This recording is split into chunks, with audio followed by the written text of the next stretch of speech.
નમસ્કાર દર્શક મિત્રો, G9 ગુજરાતી ન્યૂઝમાં આપનું સ્વાગત છે। નિલેશ કુંભાણી વિરુદ્ધ પોલીસ ફરિયાદ કરવા પહોંચ્યા પૂર્વ કોર્પોરેટર।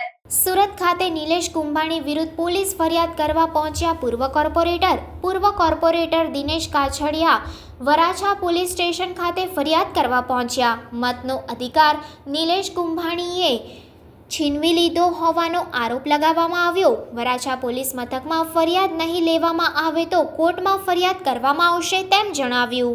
વરાછા પોલીસ સ્ટેશન હું મારી ફરિયાદ લખાવા આવ્યો છું એક મતદાર તરીકે કે ભાઈ સુરત લોકસભાના ઉમેદવાર વેચાઈ ગયા નિલેશભાઈ કુંભાણી, એમના ટેકેદારો પણ વેચાઈ ગયા, પરંતુ સુરતના મતદારો વેચાયા નથી। આજે અમારો મતનો અધિકાર નિલેશ કુંભાણી જેવા હલકટ લોકો કઈ રીતે છીનવી શકે એના વિરુદ્ધમાં હું અત્યારે ફરિયાદ લખાવા આવ્યો છું। વરાછા પોલીસ સ્ટેશન 19,68,000 જેટલા મતદારો છે સુરત લોકસભાના, એમનો મતાધિકાર એક નાલાયક માણસ કઈ રીતે છીનવી શકે અને એક વેચાયેલો માણસ, એક લોકશાહીનું ખૂન કરનાર માણસ કઈ રીતે અમારા મતનો અધિકાર છીનવી શકે એના વિરુદ્ધમાં અત્યારે હું હાલમાં ફરિયાદ લખાવા આવ્યો છું।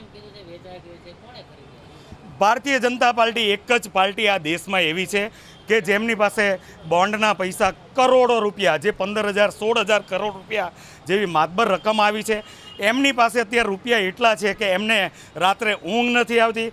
કયા ઉમેદવારને ખરીદી લઈએ, કયા ધારાસભ્યને ખરીદી લઈએ, કયા સંસદ સભ્યને ખરીદી લઈએ, કયા રાજ્યસભાના મેમ્બરને ખરીદી લઈએ, કારણ કે એમની પાસે પૈસા છે। અને વેચાવાવાળા લોકો એટલા હલકટ લોકો તૈયાર છે કે લોકશાહી જેવું આ ભારત દેશમાં અત્યારે કંઈ વહેતું હોય એવું લાગતું નથી।